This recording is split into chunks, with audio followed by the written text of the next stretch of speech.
Bismillahirrahmanirrahim. Assalamualaikum warahmatullahi wabarakatuh. Selamat sore, salam sejahtera bagi kita sekalian. Shalom, salve, Om Swastiastu, Namo Buddhaya, salam kebajikan. Yang saya hormati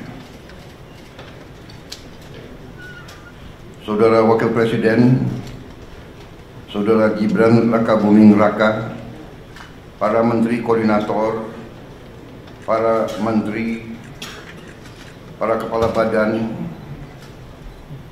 Ketua Dewan Ekonomi Nasional, Jaksa Agung, Kepala BIN, Kapolri, Panglima TNI, dan para penasihat khusus Presiden yang saya hormati. Para Wakil Menteri, Wakil Kepala Badan, dan para utusan khusus Presiden, seluruh anggota Merah Putih yang saya hormati dan yang saya banggakan. Pertama-tama tentunya sebagai insan yang bertakwa, marilah kita tidak henti-hentinya memanjatkan puji syukur kehadirat Tuhan Maha Besar, Tuhan Maha Kuasa. Bagi umat Islam, Allah Subhanahu wa Ta'ala, kita masih diberi karunia, masih diberi kesehatan, kita dapat berkumpul hari ini untuk melaksanakan sidang kabinet paripurna dari Kabinet Merah Putih, sidang paripurna yang ke-6 dalam 6 bulan pertama masa pemerintahan kita. Baru saja kita melewati tonggak 6 bulan pertama. Bisa dikatakan ini adalah semester pertama pemerintahan kita. Dan sekarang tibanya kita melihat rapor kita. Apakah merah atau memuaskan atau cukup memuaskan atau sangat memuaskan. Kalau kita lihat secara objektif, saya mau katakan bahwa dalam 6 bulan kita memerintah, kita telah mencapai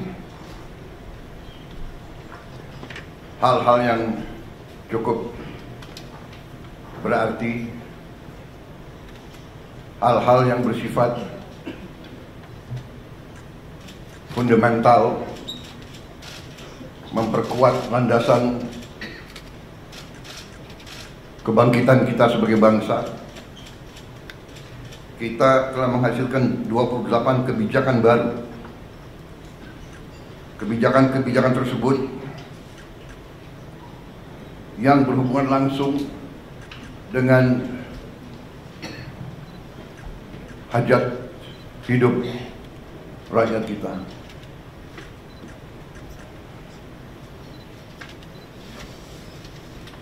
Hal-hal ini kita lakukan dalam waktu yang cukup singkat, yang tidak diperkirakan bahwa kita mampu mencapai itu dalam waktu yang singkat. Walaupun 28 kebijakan baru, namun produk-produk untuk mencapai kebijakan-kebijakan tersebut saya hitung mungkin lebih dari 100, bahkan mendekati 200. Jadi satu kebijakan mungkin membutuhkan beberapa produk. Apakah itu Kepres, apakah itu PP, apakah itu Perpres, apakah itu Inpres, apakah itu sekedar hanya surat edaran. Tetapi inilah bagaimana kita menjalankan roda pemerintahan. Saudara-saudara sekalian, saya ingin kita secara objektif menilai diri kita. Kalau kita tidak objektif, kita bisa masuk jebakan bahwa kita menganggap diri kita sudah mampu, padahal kita tidak mampu. Kita sudah melihat bahwa arah kebijakan kita benar, padahal tidak benar. Saya ingatkan agar kita sadar bahwa pemerintahan sebuah republik, apalagi republik sebesar kita, republik yang mewadahi dan menaungi 280 juta manusia lebih,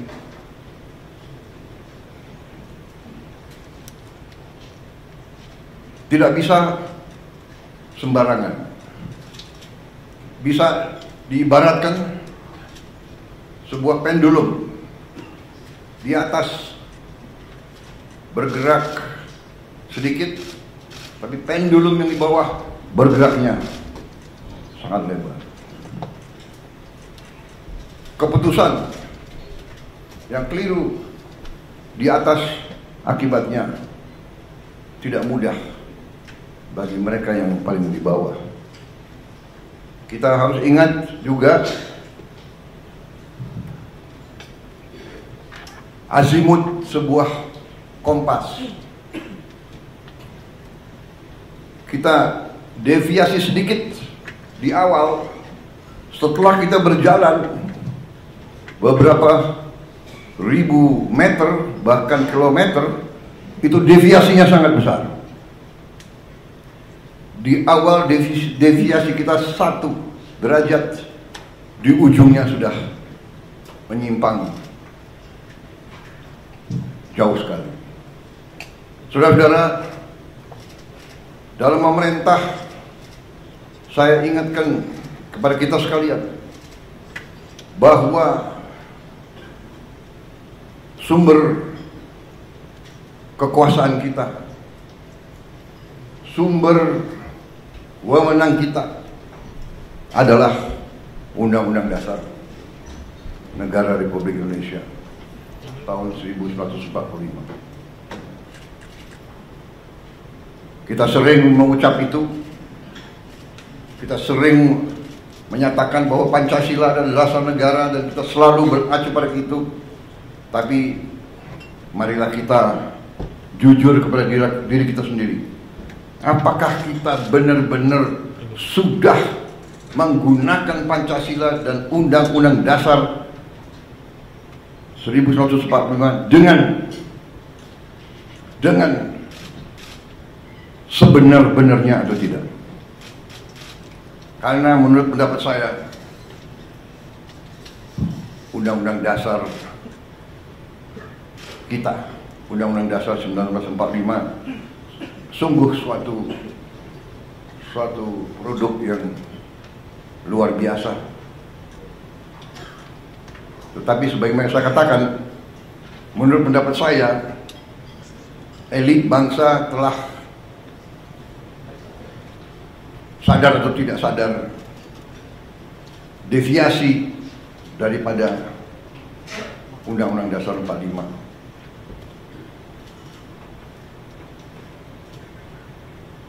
Telah deviasi dalam beberapa hal yang mendasar.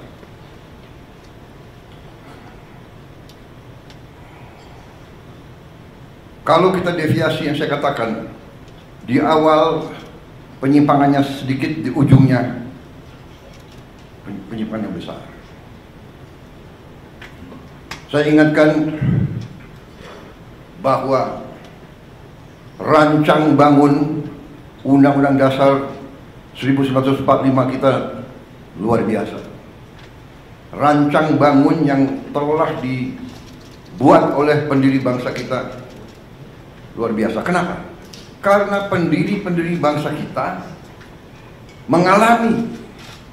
mengalami penjajahan, mengalami imperialisme, mengalami penindasan, mengalami kapitalisme yang dibuat untuk menjaga bahwa rakyat kebanyakan tetap miskin.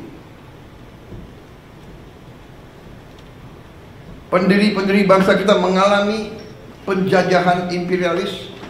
Dua imperialis yang dialami, Barat, Belanda, dan Jepang.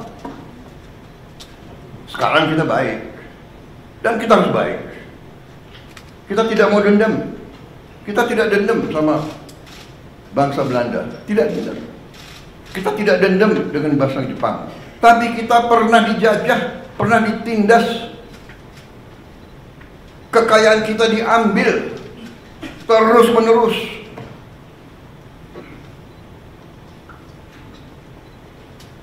Rakyat yang banyak dipertahankan agar tidak menikmati pendidikan, agar tidak boleh ikut dalam perdagangan. Rakyat kebanyakan suruh jadi buruh dengan upah murah, suruh jadi petani dengan penghasilan murah rendah, suruh jadi nelayan. Ini harus kita ingat, saudara-saudara. Dan alhamdulillah kabinet kita, memerintah, dan kita harus berjiwa besar, kita harus objektif. Kita bisa lancar begini, kita bisa bagus begini karena transisi pemerintahan berjalan dengan lancar, dengan baik. Saya dibilang apa itu? Presiden boneka, saya dikendalikan oleh Pak Jokowi. Ya, seolah Pak Jokowi tiap malam telepon saya. Saya katakan itu tidak benar.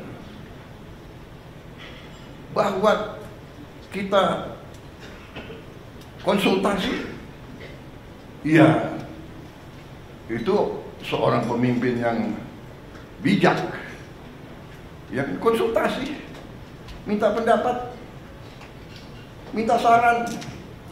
Beliau 10 tahun berkuasa. Saya menghadap beliau nggak ada masalah. Saya menghadap Pak SBY tidak ada masalah. Saya menghadap Ibu Mega tidak ada masalah. Kalau bisa menghadap Gus Dur, nggak bisa. Bisa menghadap Pak Harto, iya kan? Menghadap Bung Karno kalau bisa. Loh, minta pandangan, minta saran. Pak Jokowi berhasil 10 tahun, orang suka tidak suka. Masalah ijazah dipersoalkan. Nanti ijazah saya ditanya-tanya. Iya kan? Ini ada wartawan banyak ya.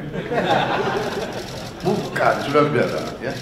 Kita ini di mana-mana saya katakan, dunia ini sedang penuh ketidakpastian. Ya. Dunia penuh dengan ketidakpastian. Kita rasakan sekarang. Kita rasakan, kita jujur, kita rasakan. Sekian puluh tahun kita menjadi the good boy.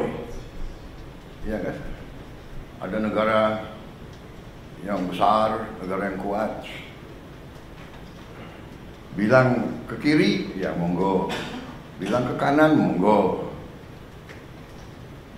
Kita ikut World Bank, kita ikut IMF, kita ikut. Ya kan? Tapi globalisasi, ya kita ikut. Tapi sekarang yang meninggalkan sistem yang mereka bangun, mereka sendiri. Free trade, monggo. Kita bingung jadinya. Yang dibilang Menteri Keuangan sudah di luar negeri ya. Sekarang ekonom-ekonom yang belajar sekian puluh tahun, sekarang harus belajar lagi. Prof, ya kan? Udah, harus belajar lagi. Dan memang kita perlu belajar lagi. Tapi kalau saya, kita punya Undang-Undang Dasar 45 yang merancang itu, yang membentuk itu, mereka yang melihat dan merasakan, oh, imperialisme kayak begini, penjajahan kayak begini. Mengalami Belanda, Jepang, mengalami pergolakan 28 tahun kita merdeka, 28 tahun kita merdeka, tidak pernah berhenti dari campur tangan asing. Peristiwa Madiun seolah itu komunis, ternyata yang membawa Musso, Semaun semua itu adalah Belanda. Difasilitasi oleh Belanda. Belanda kuasai Batavia, semua lapangan terbang dikuasai. Bagaimana dia bisa sampai Madiun? Terus DITI, dokumen keluar Belanda, bahkan bukan DITI, Snoek Hogronya juga Sandi Yuda, intelnya Belanda. Saudara-saudara, ini saya sampaikan terus karena kembali kita punya kekuatan Undang-Undang Dasar 45, khususnya di bidang ekonomi adalah pasal 33. Kalau disimak, setiap negara yang sedang bangkit punya semacam pasal 33. Jadi saudara-saudara, 6 bulan yang kita telah kerjakan, ternyata menurut saya kita boleh bangga dengan prestasi kita. Dan untuk itu saya ingin mengatakan bahwa sungguh-sungguh saya apresiasi, saya terima kasih kepada semua menteri, wakil menteri, kepala badan, wakil kepala badan dalam tim kita, dalam kabinet merah putih. Saya merasa kita bisa mencapai ini karena kerjasama yang baik di antara kita. Saya merasakan teamwork.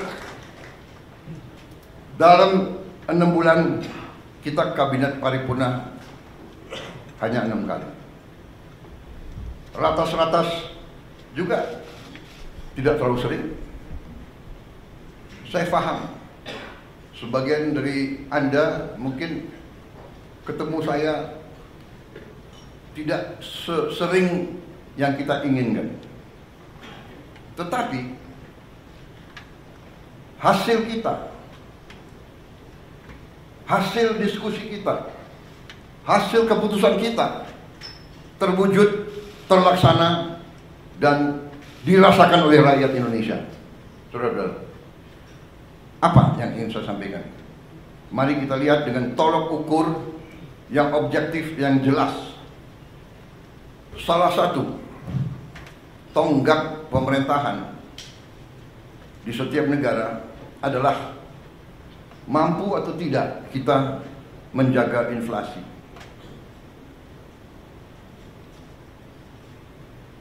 Inflasi kita salah satu terendah di dunia, mungkin di antara 5 negara yang terendah di dunia.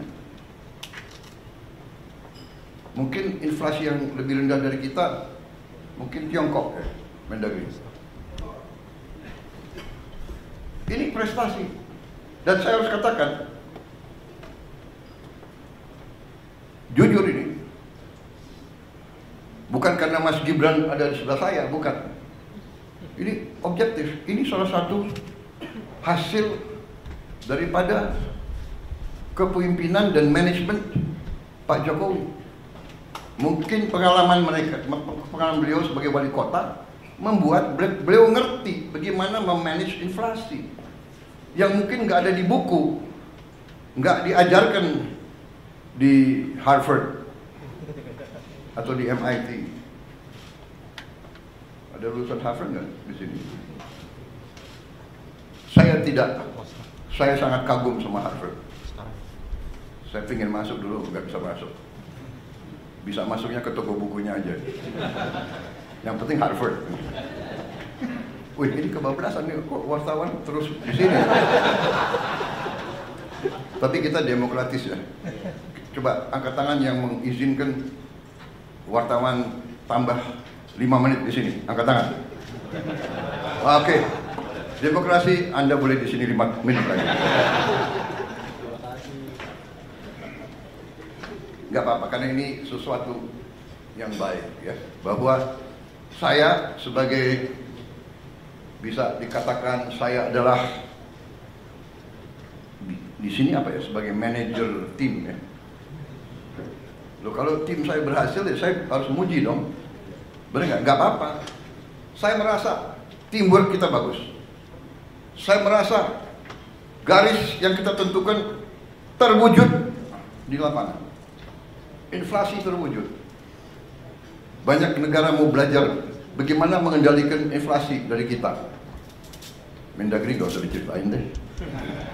Iya dong. Apa itu? Rahasia dapur jangan dibuka semua. Kecuali kawan. Kalau kawan mau belajar boleh. Saudara-saudara, yang kedua, tolok ukur yang bisa dirasakan, yang saya rasakan juga. Saya rasakan karena saya sudah lama jadi orang Indonesia. Dan saya waktu anak kecil, orang tua saya Menteri Perdagangan.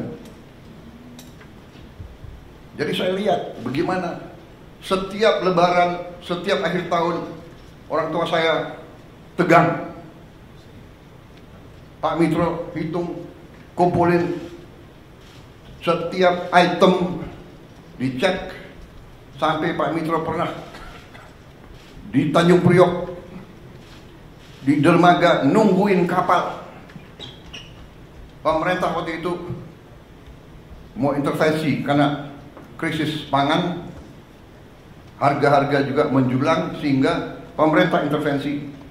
Pemerintah bertindak menjamin di hari-hari kritis bahan-bahan tersedia. Dan sekarang pemerintah yang saya pimpin, saudara-saudara, berhasil menjaga stabilitas harga pangan di saat-saat yang selalu harga pangan kurang bisa dikendalikan. Akhir tahun, Natal, akhir tahun, dan Lebaran.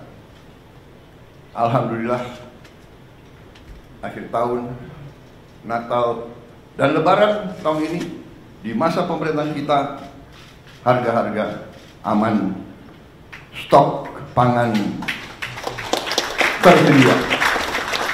Ini pekerjaan saudara-saudara sekalian. Yang di lapangan kalian, yang ngecek harga kalian. Mudik berjalan dengan lancar. Saya dapat laporan mudik kita adalah sekarang terbaik sepanjang sejarah. Angka kecelakaan terendah sepanjang sejarah, turun 30%. Dan meningkat yang mudik lebih besar dari tahun yang lalu. Ada kelompok-kelompok negatif ya, mudiknya berkurang. Kalau lancar dibilang mudiknya berkurang, tidak. Lancar karena pengendaliannya lancar. Dan ada keberanian ambil keputusan oleh menteri-menteri kita, oleh Kapolri, oleh Panglima TNI, oleh Menteri Perhubungan, memberi saran kepada saya, Pak, bisa nggak kita laksanakan work from everywhere? Ini baru juga ini saya kira. Di dunia ada work from everywhere. Orang Indonesia kalau kreatif boleh juga. Jadi mereka pulang sudah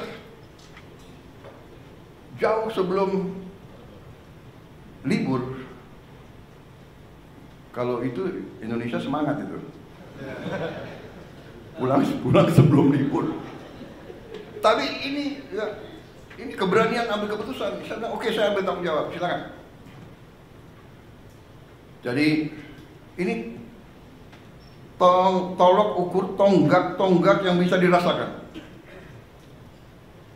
Belum lagi masalah-masalah sekian puluh tahun yang lalu, hutang orang kecil yang sebenarnya sudah dihapus oleh bank-bank masih dituntut.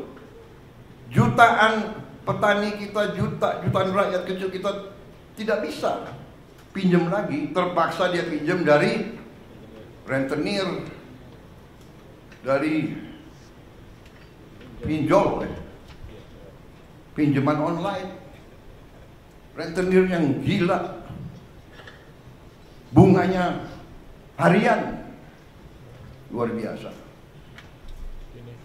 Kita hapus, kita ambil tindakan-tindakan yang harus kita ambil dengan beberapa risiko. Tetap dalam kerangka pengendalian APBN yang prudent. Kita disiplin kepada diri kita sendiri. Kita menjaga bahwa kita pelihara defisit kita tetap 2,5% dari GDP kita. Tidak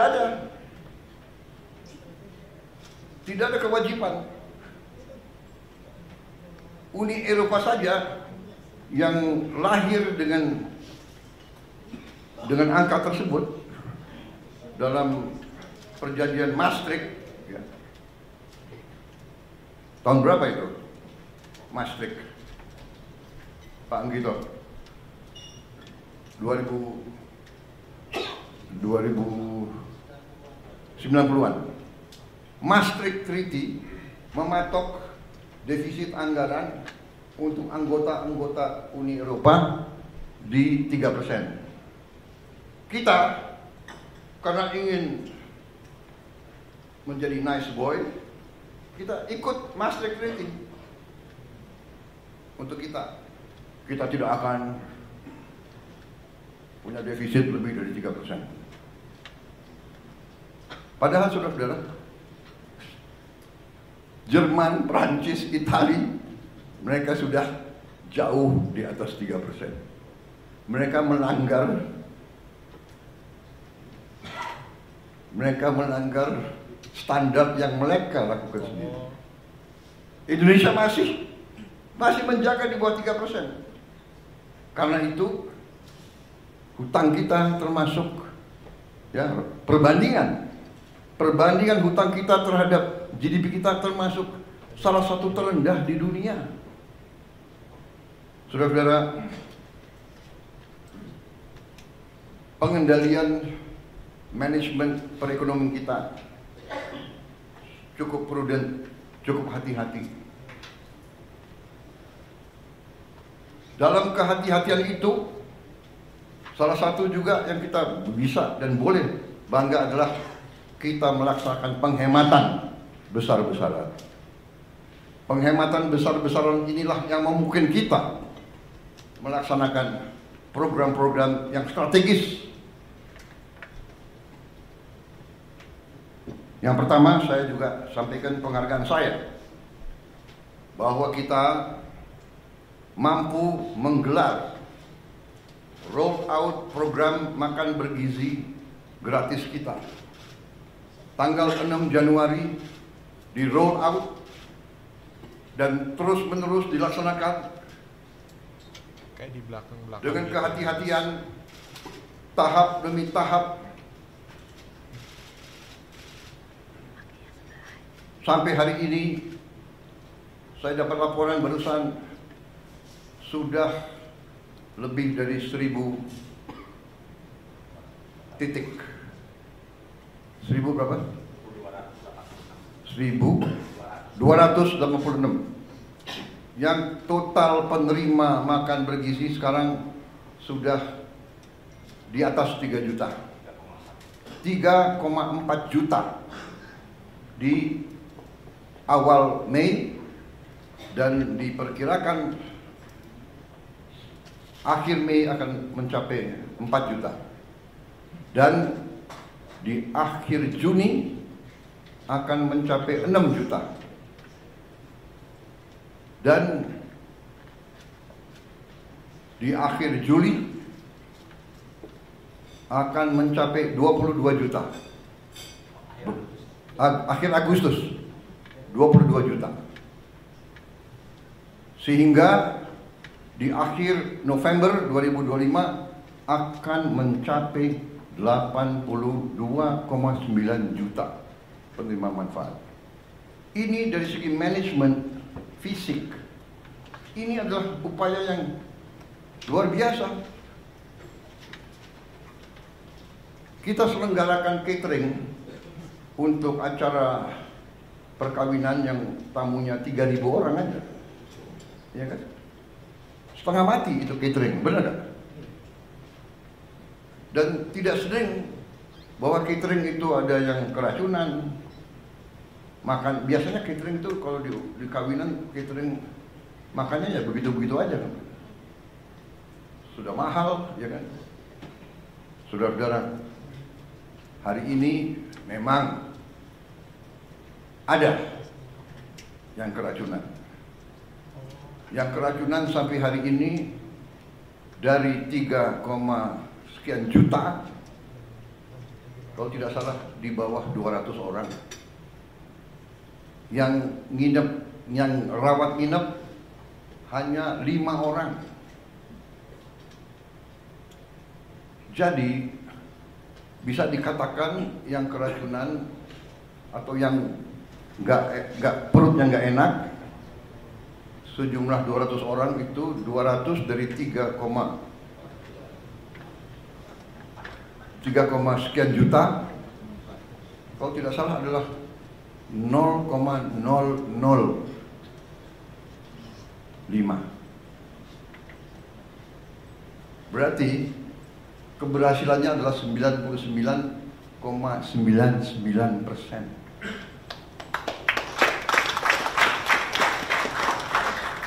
Di mana ada usaha, ya, usaha manusia, di mana di bidang pekerjaan apapun, kalau 9,99% keberhasilan, oke dong. Walaupun kita tidak boleh cepat puas, Pak Dadan ya. Kita harus lihat nanti Desember 2025. Tapi saya hargai karena Kepala Badan BGN dan seluruh jajarannya mengatakan, Pak, sasaran kita adalah zero penyimpangan, zero kesalahan. Dan kita mengerti, tidak gampang. Di dapur itu yang bekerja 50 orang, satu dapur yang bekerja 50 orang, ya kan?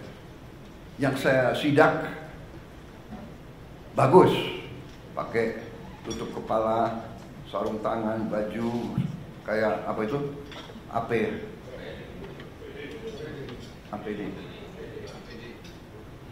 Singkatan APD yang untuk COVID dulu loh. Alat pelindung diri, Pak. Alat pelindung diri. Ada. Harus buka sepatu. Presiden disuruh buka sepatu. Saya patuh. Presiden buka sepatu. Ada pas pampres yang nggak buka sepatu.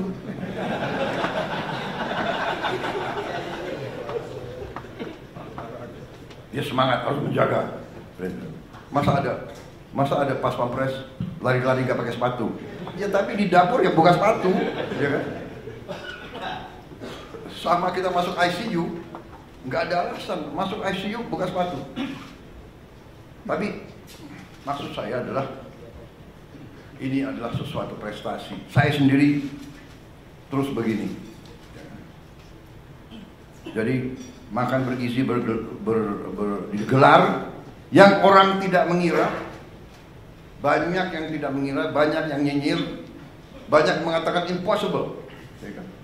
Nah itulah kita buktikan dengan niat baik, dengan tekad, dengan menggunakan rumus-rumus yang benar. Pemerintahan itu matematik kok. Kalau niat baik, rumus benar, pelaksananya bertekad yang baik, insya Allah akan mencapai sasaran. Tapi kalau kita punya niat yang tidak baik, pemimpin sudah datang niat untuk cari kekayaan dirinya, kekayaan kelompoknya, kekayaan partainya, nah ini pasti menyimpang. Sudah pasti. Tidak usah orang pinter untuk menilai seperti itu. Makanya saya terima kasih. Ini sesuatu yang objektif. Makan bergizi berjalan. Apakah ada kekurangan? Ada. Dan kekurangannya itu juga karena juga adat istiadat budaya kita juga. Saya masuk satu ruangan anak-anak 30 orang, yang 20 mau pakai sendok, ada 10 yang nggak mau pakai sendok. Ya, tidak salah dia terbiasa makan tidak pakai sendok, tapi kita mendidik dia, kita mengajarkan dia cuci tangan. Jadi bisa saja yang keracunan adalah hal-hal seperti itu, hal-hal sepele, tapi mendasar, dan mungkin gurunya ya sayang sama anak-anaknya, dan mungkin juga dalam paket itu kepala BGN dalam ompreng yang diberikan mungkin tidak ada sendoknya, benar kan? Nah, jadi inisiatif orang tua membekali sendok. Nah ini mungkin harus disosialisasikan, ya kan? Atau memang kita bisa cari sendok-sendok yang tidak terlalu mahal, ya kan? Yang kedua juga yang saya lihat pelaksanaan dari BGN yang juga terpengaruhi oleh adat istiadat atau kebiasaan. Selain tadi ada yang anak-anak yang malas cuci tangan, ya kan, tidak mau pakai sendok, ya kan. Ada juga, maaf, yang nggak biasa dengan makanan-makanan. Sebagai contoh, ada yang pertama-tamanya kalau dikasih susu, dia nggak cocok kasih susu karena dia tidak pernah minum susu seumur hidupnya. Itu namanya lactose intolerant. Ya, tapi setelah berapa minggu, kalau pertama-tama saya kira 2 minggu pertama dia akan, istilahnya akan apa? Diare. Ya kan? Karena ada wartawan, saya pakai istilah yang ilmiah, diare. Kalau istilah sehari-hari apa? Saudara, masalahnya itu dia nggak pernah minum susu. Kita kasih susu, dia butuh waktu penyesuaian. Tapi on the whole, makan bergizi ini adalah sesuatu yang menurut saya cukup membanggakan. Banyak pimpinan negara datang ke Indonesia yang dibahas antara lain makan bergizi.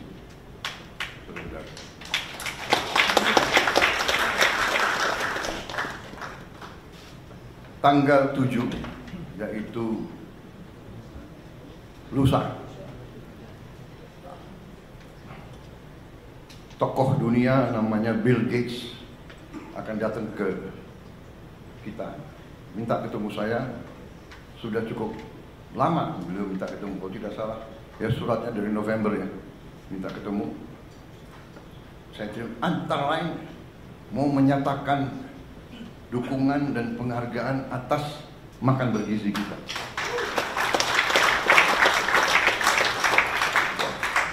Saya merasa sangat besar hati, tapi saya merasa jangan muji kita, kita belum berhasil. Kita berhasil insya Allah Desember 2025. Kalau kita buktikan bahwa kita bisa menyelenggarakan 80, kita bisa antar makanan tiap hari ke 82,9 juta rakyat kita dalam keadaan bersih, keadaan aman, keadaan bergizi. Pada saat itulah boleh kita terima ucapan selamat. Tapi karena beliau mau datang, beliau saya dengar mau menyatakan solidaritas sama kita. Bahkan beliau mau bantu kita, saya tidak tahu bentuknya apa.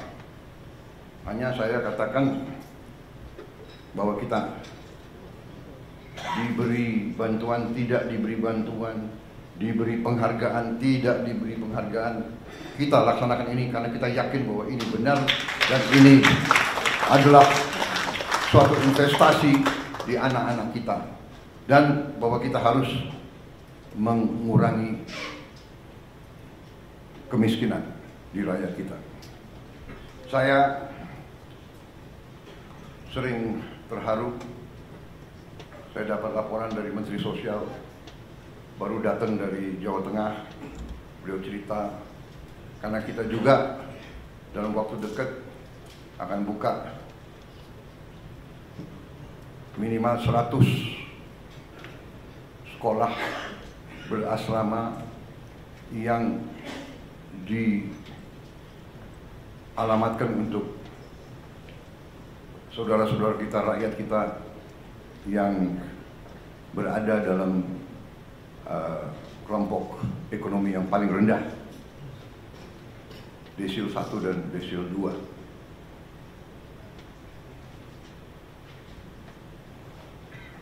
Niat ini mungkin akan terwujud dalam tahun ini juga. Menteri Sosial dan Menteri Pendidikan Dasar Menengah bertekad bahwa 53 sekolah akan digelar bulan Juli ini. Bolak-balik saya katakan, jangan dipaksa. Ya. Berbuat, tapi kita tidak usah ngejar tanggal. Yang penting kita berbuat. Tapi mereka yakin, mereka ingin mendapat hasil terbaik cepat. Saya silakan. Tapi ujungnya nanti saya kira ini akan sangat dirasakan oleh orang yang paling bawah. Tadi kembali kepada prestasi kita selama 6 bulan. Karena ini keputusannya memang dalam waktu 6 bulan, ya, keputusan, kebijakan, mereka sudah kerja. Dikdasmen, Mensos sudah bekerja keras, sehingga kita sudah mendapat tawaran dari bupati-bupati dan wali kota seluruh Indonesia. Lebih dari 200 bupati wali kota sudah menyiapkan lahan. Karena saya katakan, kalau Pemda siapkan lahan, kita bangun. Dan kita sudah siapkan anggaran APBN. Ternyata sambutannya lebih dari 200, ya, Mensos sudah siapkan lahan antara sekitar 5 hektar sampai 8 hektar. Lumayan. Sekolah SD, SMP, SMA 5 hektar saya kira jarang itu di Indonesia. Saya tadinya minta 20 hektar. Maksud saya antusiasme dari bawah. Jadi Dikdasmen sama Kemsos dibantu KL-KL lain merencanakan ini sudah sangat teliti sampai mereka tahu titiknya di mana. Dan ini nanti sekolah-sekolah ini di titik kantong-kantong kemiskinan yang paling susah, paling miskin itu kita dirikan. Mereka sudah sampai demikian, mereka sudah tentukan persiapannya sudah cukup matang. Ini saya kira akan dimatangkan 2-3 minggu lagi dan akan dilaksanakan dengan baik. Dan kita sudah merancang biaya pembangunan kampus tersebut yang cukup menurut saya hemat tapi bagus. Kemudian saudara-saudara,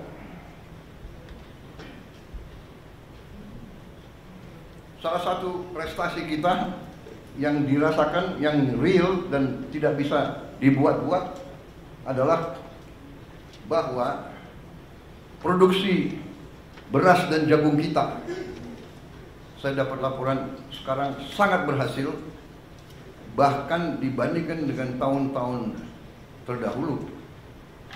Produksi kita cukup bisa dikatakan tertinggi. Saya dari Sumatera Selatan. Hasil di Sumatera Selatan produksi berasnya yang tiap tahun berkisar 3 juta ton. Tahun ini mereka yakini akan mencapai 4 juta ton. Artinya apa? Peningkatan 25%. Saya kira di seluruh dunia ini salah satu prestasi. Dan kita harus mengakui kalau kita berbuat baik, jangan kita rendah diri. Ini prestasi kita. Kemudian serapan pemerintah, yaitu jumlah tonase beras yang sekarang berada di tangan pemerintah, saya dapat laporan adalah tertinggi sepanjang sejarah NKRI.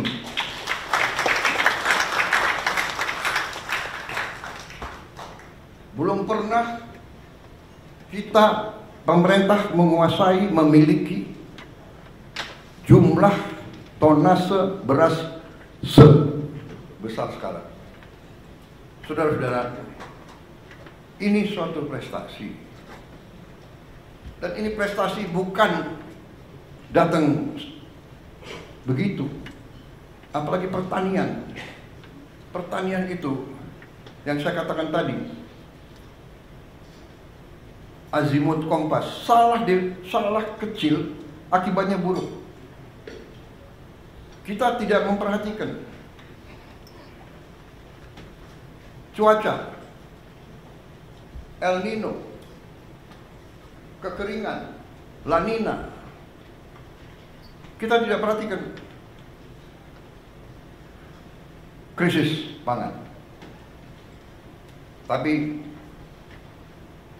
alhamdulillah pejabat-pejabat kita mengerti, mampu.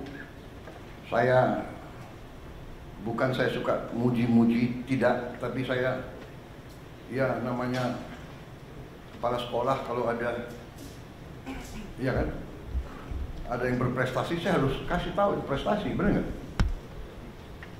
Jadi dalam hari ini saya lihat tim pangan, Menteri Pertanian dan timnya, Menko, semua fokus. Untung aja Menteri Pertanian ada di Jakarta hari ini, hadir. Biasanya saya cari, nggak ada. Di mana? Kalimantan Barat, di mana? Jambi, di mana? Duanya, menteri dan wakil menteri, udah hitam sekali. Berarti ini menteri dan wakil menteri mana benar-benar bekerja.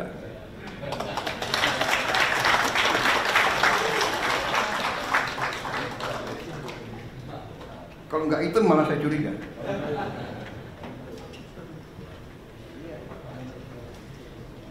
Akhirnya Pak Natalius Pigai pengen jadi Menteri Pertanian. Iya, nggak usah. Dia di ruang AC aja masih.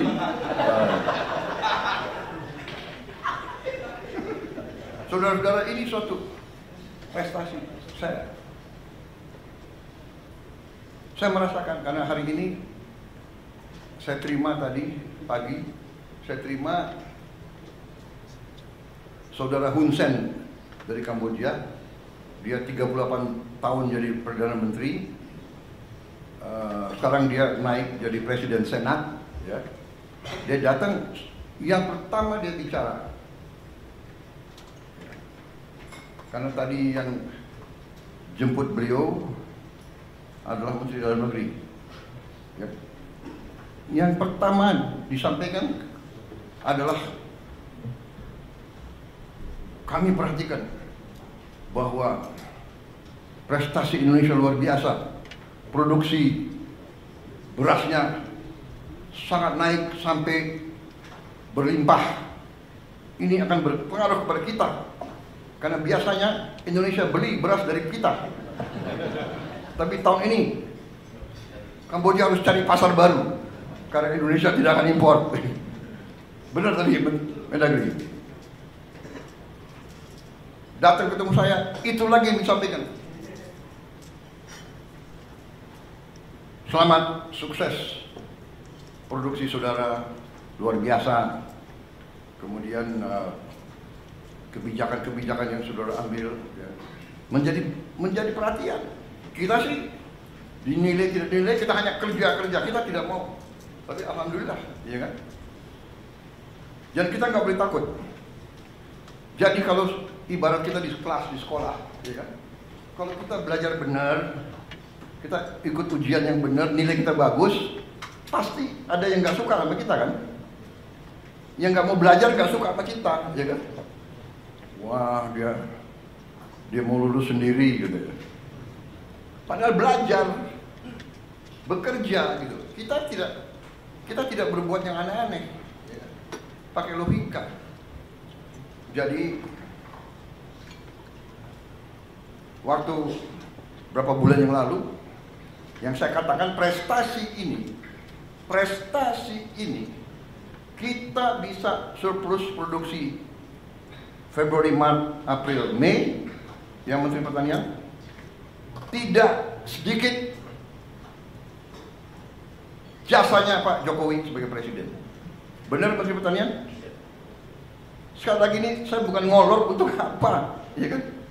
Beliau udah di Solo, ya kan? Tapi saya harus katakan, karena itu benar. Beliau masih presiden. Kebetulan Menteri Pertanian lowong, kosong kan? Iya kan? Pejabat sebelumnya ya ada masalah sedikit, kosong. Saya ketemu Saudara Amran, saya lihat bahwa ini masuk akal. Dan beliau pernah jadi Menteri Pertanian, beliau pernah mencapai swasembada. Saya datang ke Presiden Jokowi, Bapak Presiden, karena Kementerian Pertanian kosong, saya usulkan Saudara Amran Sulaiman, Menteri Bapak Kabinet pertama. Mungkin Pak Jokowi terkesan juga sama saya kan. Ini Menteri Pertahanan kok mengusulkan Menteri Pertanian. Orang selalu tanya, apa hubungan pertahanan dan pertanian? Iya, tanpa pangan nggak ada tentara. Mau perang pakai apa? Pakai senjata, nggak ada makan. Ya nggak bisa jalan prajurit itu. Dan yang kedua, Menteri Pertahanan waktu itu, ya kan, terpilih sebagai presiden yang akan datang waktu itu. Iya kan? Jadi saya berkepentingan, ini saya salah. Pak Jokowi dalam hati Pak Jokowi berpikir pasti begini. Nanti Mas Gibran tanya beliau, tanya Bapak. Ini Menhan saya kan ketua Gerindra. Kenapa nggak usulkan kader Gerindra? Nah, karena saudara-saudara, ini saya ajak. Karena kalau udah urusan negara, bangsa dan rakyat, partai harus kedua. Partai harus kedua. Saya pun dari partai-partai yang ada, saya selalu minta, Anda silakan, tapi saya minta yang saudara ajukan yang terbaik, yang capable. Konsensus kita adalah seperti itu. Benar Pak Zul? Benar Pak Ketua Golkar? Benar kan? Mas Ahaye benar? Caimin? Silakan. Tapi saya minta yang terbaik. You yakin saya terima. Alhamdulillah.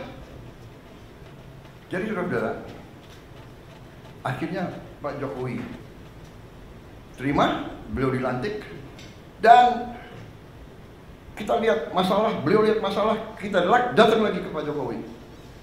Saya ingat berapa kali saya didampingi Panglima TNI dan Kapolri. Kenapa? Panglima TNI dan Kapolri ikut urus pangan. Karena pangan adalah sumber dari sebuah negara. Kalau pangan tidak aman, negara tidak aman. Dan mereka sadar kalau tidak aman, yang pusing tentara dan polisi. Saya datang didampingi Panglima TNI, Kapolri, Menteri Pertanian, Menteri Keuangan, minta dana tambahan untuk apa? Mengatasi kekeringan. Dan cara mengatasi kekeringannya apa? Sangat sederhana. Ternyata Menteri Pertanian mengatakan, Pak, ini kalau tidak ada air kita nggak bisa. Tapi Pak, ada jalan keluar. Kenapa? Karena di Indonesia banyak sungai yang tidak pernah kering. Di Jawa Timur Kali Berantas, di Jawa Tengah Bengawan Solo, di Jawa Timur Citarum, di Jawa Barat Citarum, di Jambi, di Riau, di Sumatera Selatan, di Kalimantan, luar biasa itu sungai-sungai. Yang besar, kuncinya adalah pompa. Waktu itu kita cari uang untuk 80.000 pompa yang harus kita adakan sebelum musim tanam. Ya setengah mati waktu itu. Sudah dapat itu, saya nggak tahu Menteri Pertanian silatnya kayak apa, ya kan? Uang-uang dari mana beliau alihkan? Kita berhasil datangkan sekian puluh ribu pompa. Yang pasang siapa? Yang terpaksa kita minta lagi dari TNI, dari Polri, bantu. Akhirnya, alhamdulillah, sekarang kita aman karena tindakan sekian bulan yang lalu. Sekian tahun. Jadi sekali lagi saudara-saudara, saya mau katakan, alih kekuasaan, transisi yang baik, ya, pendahulu mendukung pengganti, serah terima yang baik, kita akan maju. Makanya saya katakan, pembangunan bangsa, perjalanan bangsa itu adalah sebuah usaha panjang.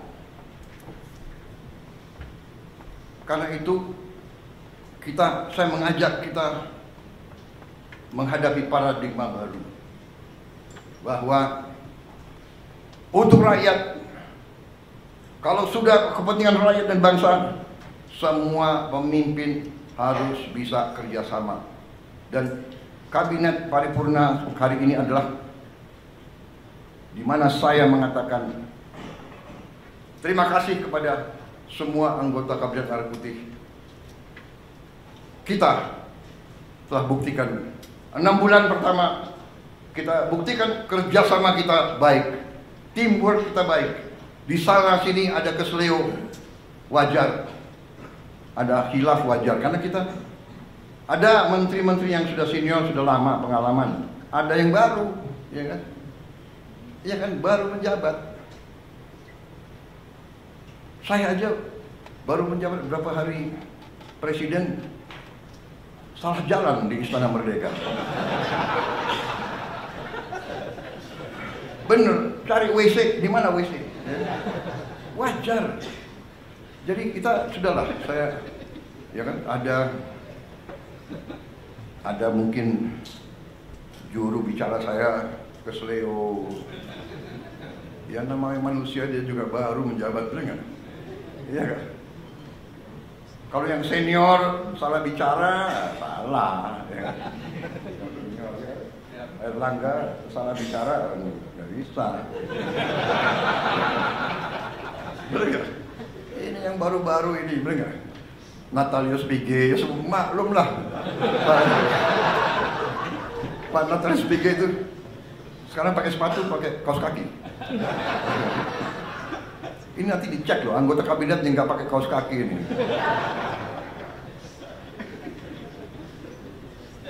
Gus Ipul. Saya kenal beliau tuh. Dulu nggak pakai kaos kaki. Jadi saudara, ya apa yang kita mencapai ini bukan hal-hal kecil. Saya kira buruh mengatakan bahwa sekarang hampir semua kesulitan mereka pemerintah sekarang paham, dan pemerintah sekarang akan membela dan memperjuangkan hak-hak buruh. Tapi saya juga ingatkan kepada buruh kita akan bela Anda, karena Anda anak-anak kami. Tapi ingat, kita juga harus mengerti kepentingan para pengusaha, karena para pengusaha itu yang punya pabrik-pabrik. Kalau mereka merasa susah, mereka bisa angkat kaki dari sini. Jadi kita sekali lagi Indonesia Incorporated, kerukunan. Bahkan dari mereka pemimpin buruh yang Pak, kalau bisa Bapak kumpulkan Pak 150 dari kami, tolong kumpulkan 150 tokoh-tokoh pengusaha. Ini permintaan mereka. Bapak kumpulkan di istana mana, mari kita bahas kesulitan kami langsung para pengusaha, dan kita cari jalan-jalan yang baik. Tetapi pemerintah mulai dari Pak Jokowi dan mulai dari Pak SBY sudah melakukan berapa tindakan dan kebijakan pro orang miskin, menurut saya yang luar biasa. Program-program yang tidak saya rubah, yang tidak saya kurangi. Ya, di sini ada wakil dari Kementerian Keuangan, ada 2 wamen, Menteri Sosial. Ya, total uang di anggaran kita yang untuk membantu rakyat miskin, rakyat susah dalam segala bidang, lebih dari 500 triliun. Benar? Benar, Pak Men? 500 triliun, termasuk subsidi listrik. Kalau dengan subsidi listrik berapa?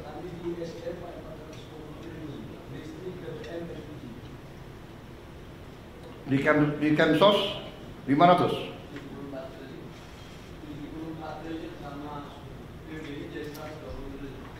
Oh, jadi termasuk ya subsidi dari energinya. Totalnya semua 500 ya? 500 triliun. Dan saya tidak rubah, dan ini kebijakan pemerintah sebelum saya. Ini adalah, we are a real welfare state. Jadi saya juga katakan kepada para pengusaha,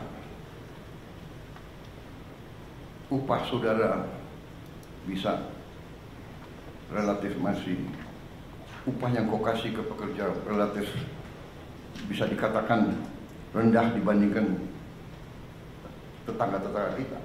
Karena pemerintah memberi bantuan tunai langsung, ya ada Keluarga Harapan, transfer langsung dan sebagainya, totalitasnya 500 triliun. 30 miliar dolar lebih.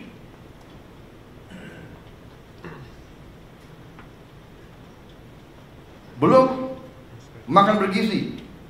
Ini keberpihakan lagi, anaknya buruh, anaknya semua diberi makan.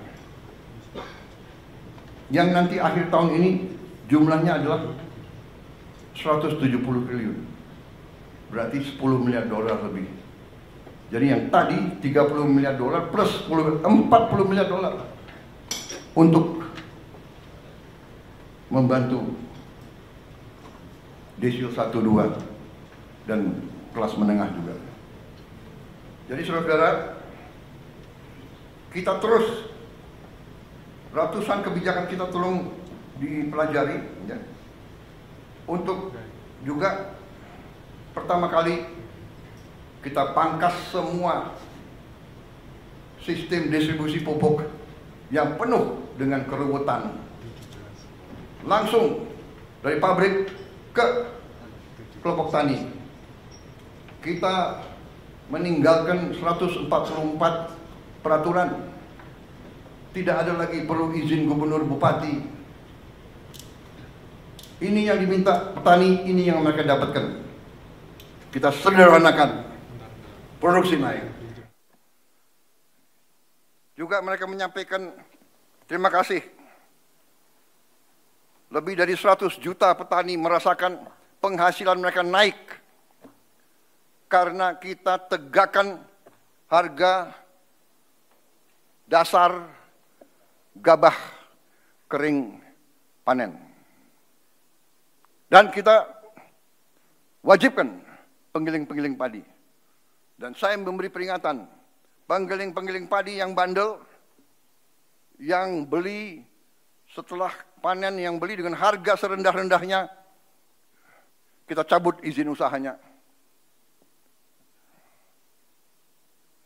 Saya tidak main-main, karena di tangan saya adalah Undang-Undang Dasar 1945, Pasal 33, yang memberi saya wewenang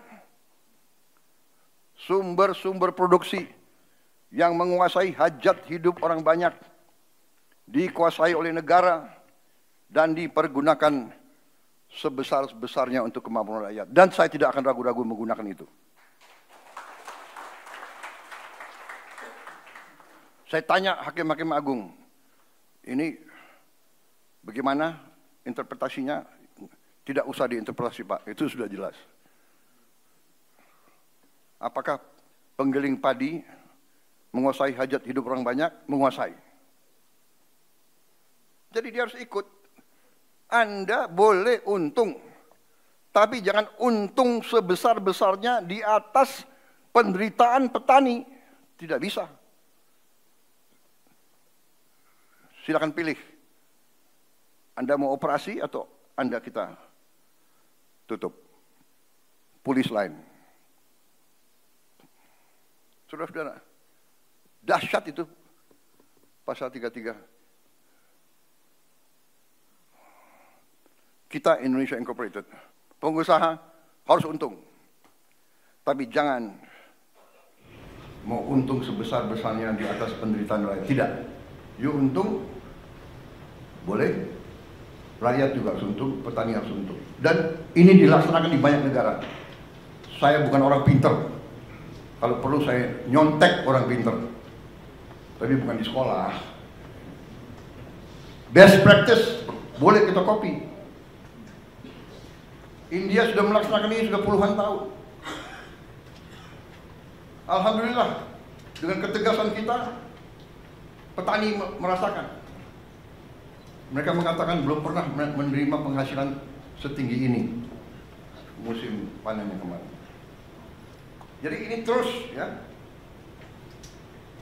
Saya dapat laporan stok beras tadi sudah saya katakan tertinggi selama 57 tahun terakhir.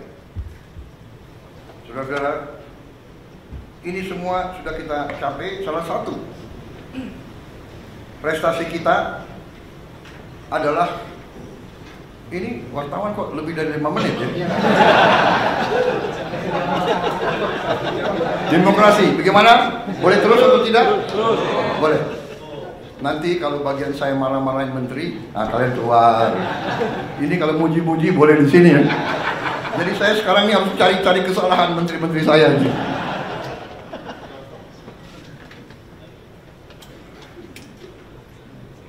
Tapi enggak, saya jujur, saya cari-cari kesalahan, mana kesalahannya. Saya lihat saudara bekerja dengan baik kok. Ya kan? Ya bagaimana? Saya ibarat saya kepala sekolah.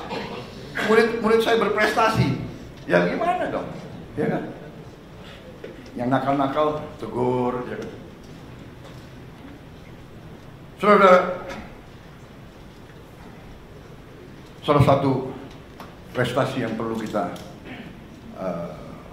catat adalah kita berhasil membentuk suatu dana investasi, konsolidasi aset-aset kita,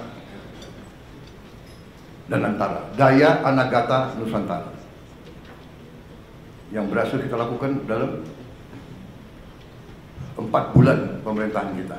Kalau tidak salah bulan Februari 24. Benar ya? Februari 24 kita sudah hitung tanggalnya. Harinya hari Kamis atau tidak ya? Pokoknya 24 Februari 2025. 2 tambah 4 6, ya kan? Bulan 2 6 tambah 2 8. Ke 2025 adalah 9 ya. 8 tambah 9 17. 1 tambah 7 8. Berarti itu tanggal baik dan antara berhasil.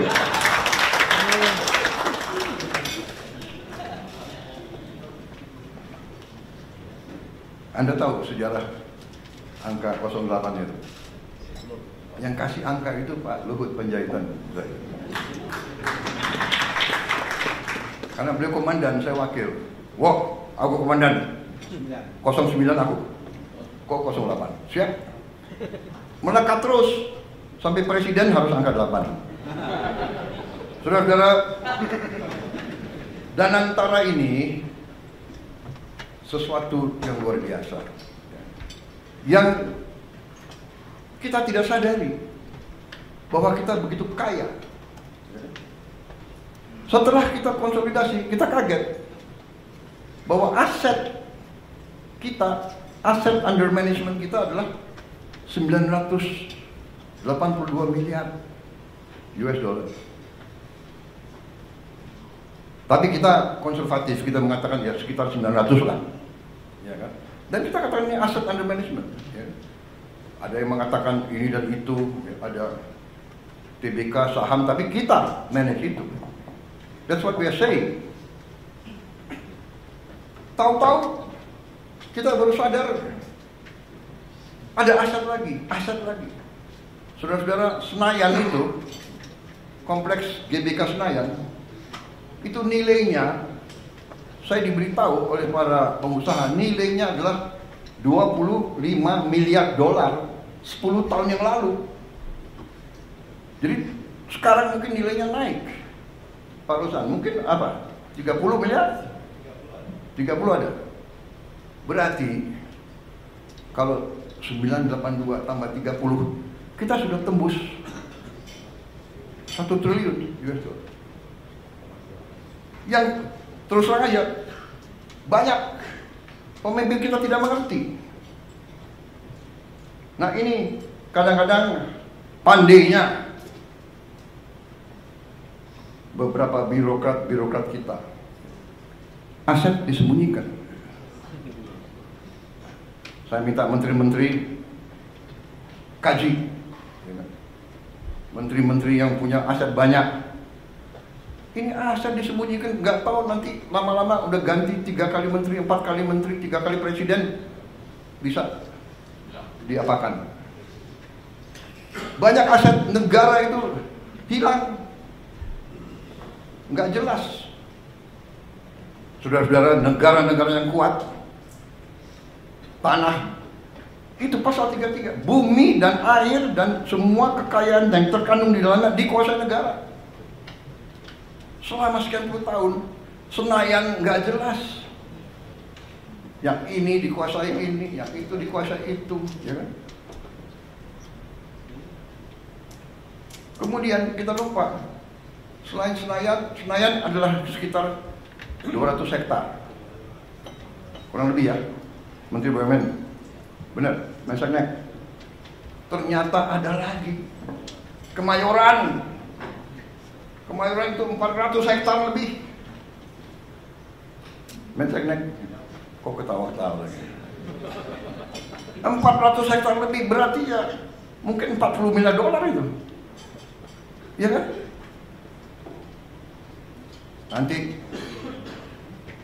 itu pun akan kita serahkan dikelola oleh Danantara. Berarti sudah mungkin 1040 triliun. Belum lagi kita cek aset-aset yang ada di seluruh Indonesia. Pak Nusron ada? Nanti saudara teliti ya. Luar biasa kaya kita.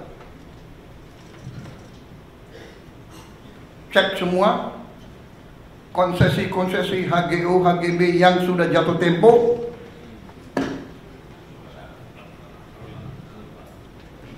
Kembali ke negara. We are very rich. Sekarang saya gagah kemana-mana. Tuh, Indonesia punya sovereign wealth fund. Waktu 900 miliar pun orang sudah terkagum-kagum, ya kan? Apalagi sekarang sudah 1 triliun. Disangka uang itu banyak yang kita mau bagi-bagi, padahal kita butuh mengelola dengan sebaik-baiknya. Saudara-saudara, saya kumpulkan Danantara kemarin. Terima kasih Menteri BUMN, terima kasih Ketua Belantara. 800 BUMN saya kumpulkan di Senayan. Waduh, ini ada wartawan. Baik, terima kasih wartawan.